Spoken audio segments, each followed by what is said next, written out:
Well, we're on to the next truck now. We've been charging the batteries up for a couple days, but the terminals are really dirty. We just realized, so cleaning them up to see if it'll charge better. Well, they're charged. Let's see if we can get better contact so when we're cranking it's not so hard on the starter. Like, man, that's really bad. Get some of these, crud off here. Get it shiny again. Good. I've got a flapper wheel we could use, but it's at the shop and I ain't near the shop right now. So we're gonna clean up the best we can with what we got right now and then do it again once we're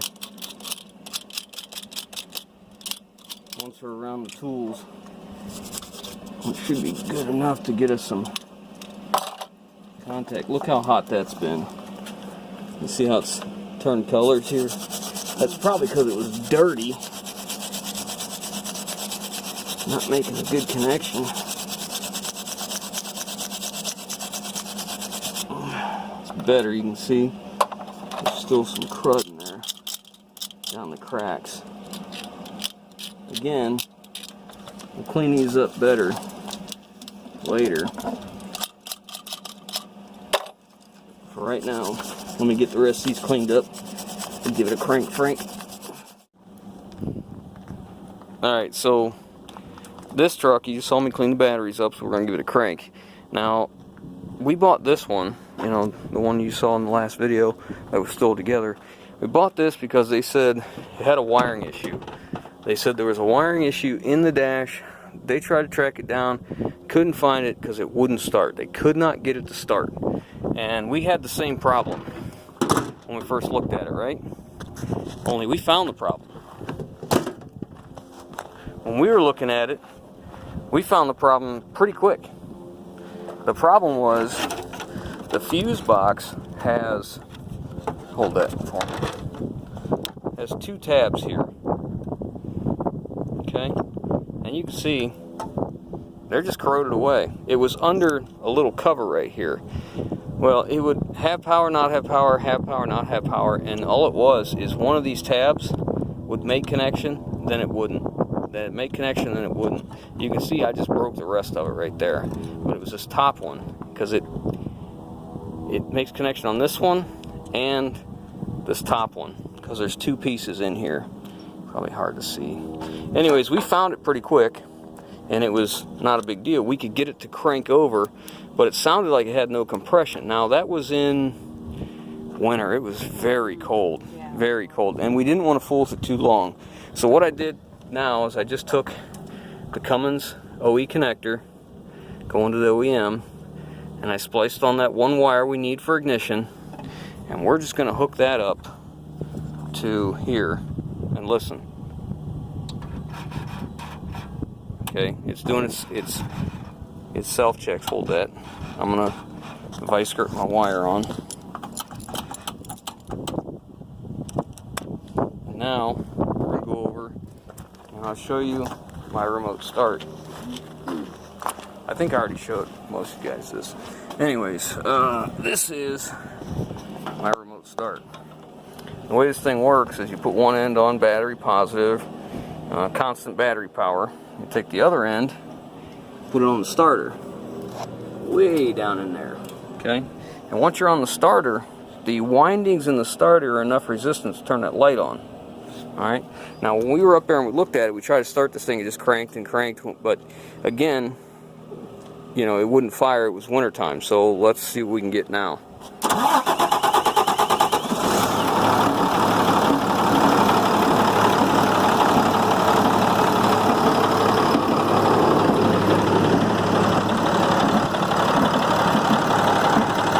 I'm not going to be able to read anything inside because I don't have power to the cluster.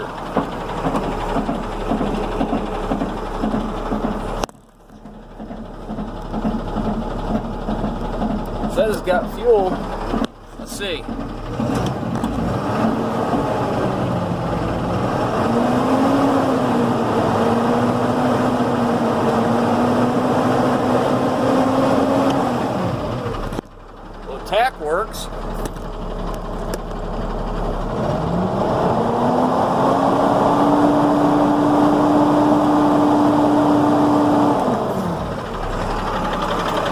about 2,000.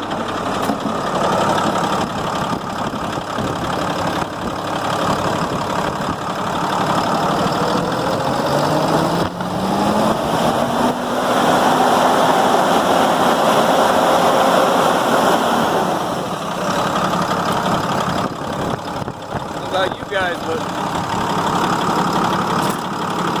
that looks like another good motor.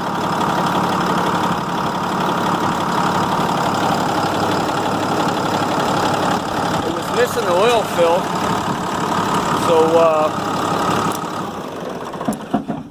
was missing the oil fill, so we stuck a sandwich bag on it and keep the weather out.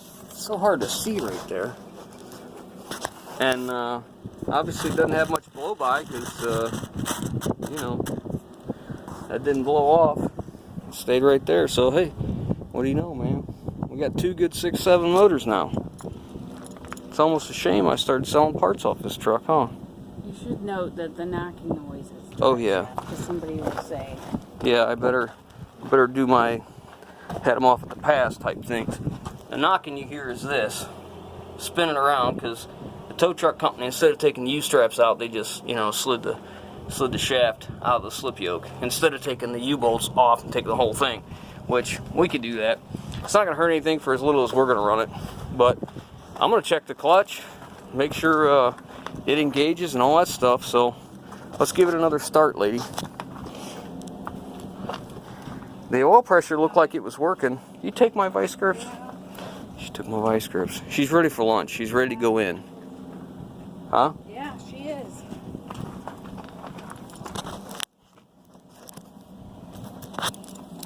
So we're going to give us a little temporary power to our ignition to the ECM.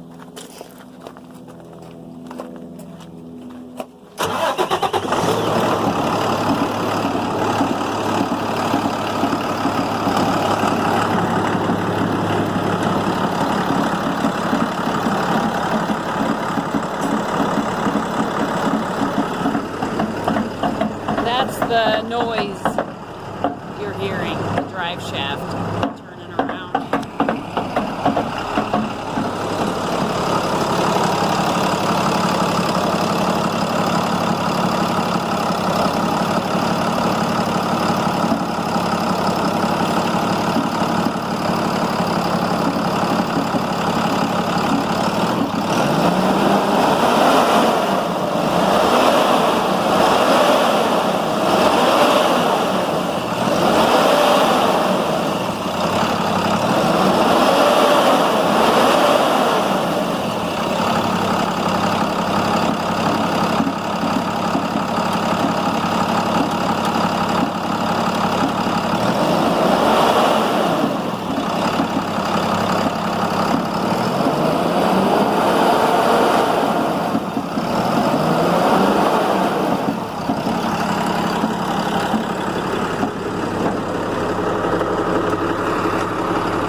Before we do anything else, we'll take that drive shaft loose. Yeah, we'll do that and we'll let this run for a while, but there you go.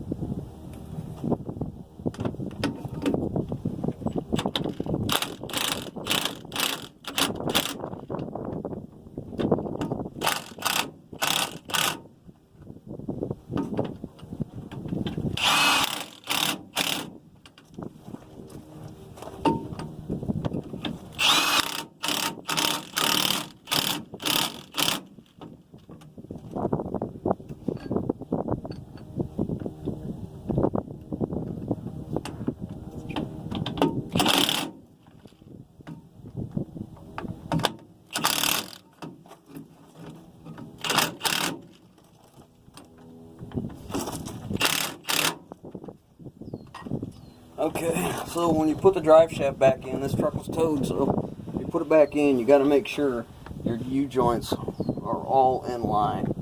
If they're not in line, then they try to flex at the wrong time in different points from each other, and you'll get a vibration. So it's very important to get that thing in there.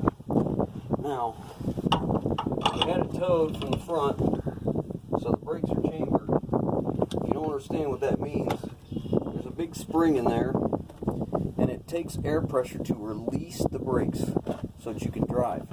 So what this bolt right here does, it goes in behind that spring, grabs the plate, the capture plate, and as you tighten it up, it compresses that spring and releases the brakes, which is the same thing that air does if the truck runs and you have air pressure. Now we're going to take this off, and this will do it before your blaster. These are not regular threads. These are Acme threads. They're a straight cut thread.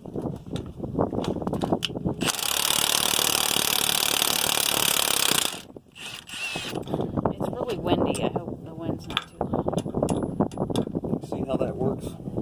That goes in, turn 90 degrees, and it hooks. Just turn 90 degrees, that's it. Most brake chambers have these on them, like right here. You can see it's stowed right here. Problem is, they're usually corroded in here and you can't get them out. I always carry some with us if we're going to go look at a truck or buy a truck or whatever. Because if I call a tow truck company, a lot of times I'll do this, pull the drive shaft and do this to save me a few bucks and have it ready to go for them. So let me get this other side uncaged. We're uncaging it because we don't want this thing rolling around. We got the wheels chalked, but every time we move it, well, we're going to get it running and driving is what we're going to do.